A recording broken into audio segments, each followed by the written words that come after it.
National Federation of the Blind has really been doubling down into the STEM areas. Once we found out that many blind students were being denied access to real STEM learning in the school system. I think that what's important to know is when we first started, we really didn't have any real expertise. President Bono, who was the previous executive director of our blindness initiatives, just met with researchers and STEM experts and said, what type of programming would you provide to just students? Then they're saying, well, we don't know how to provide that type of learning to blind students. So don't worry about that. We'll worry about the non-visual and the blindness component. What will you do? And they started throwing out stuff like, nanoscience, robotics, dissections, et cetera. And he, with a team, worked to create accessible learning experiences really based on what would have been the normal, types of learning opportunities, adding non-visual access components. So to that degree, one thing is we were able to let blind students know that they could, really conduct STEM.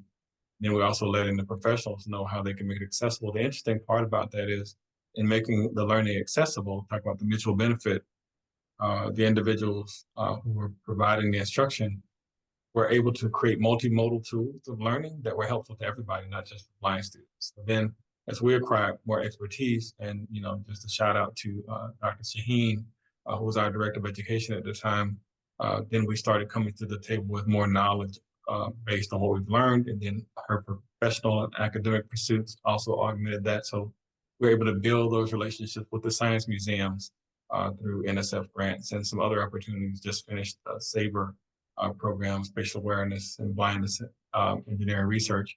So really, it was mutually beneficial to us because it inspired Natalie. I think that was maybe the catalyst to pursue this. And more specifically, I know she's in educational tech, I think is her emphasis, but it also continued to build more of those multimodal tools. So in the SABRE project, I'll just say we had a relationship with the university, Utah State University. And one of the tools that was used in that was the multiple cutting test. Just to really quick, it was a two-dimensional tool that we converted to something three-dimensional. And again, in the resulting accessible multiple cutting test, it created a tool that blind people could use to assess their proficiency or leaning toward engineering, but also created a multimodal tool that proved that it had efficacy for even sighted individuals. As a matter of fact, one of the research team participants really didn't understand the concept until we created the accessible multiple cutting test. So that speaks to that. So in the bigger context, I think that what's important is we were able to find the right partner, right, that recognized that we had value through our lived experience to help enhance and augment the training that they provide.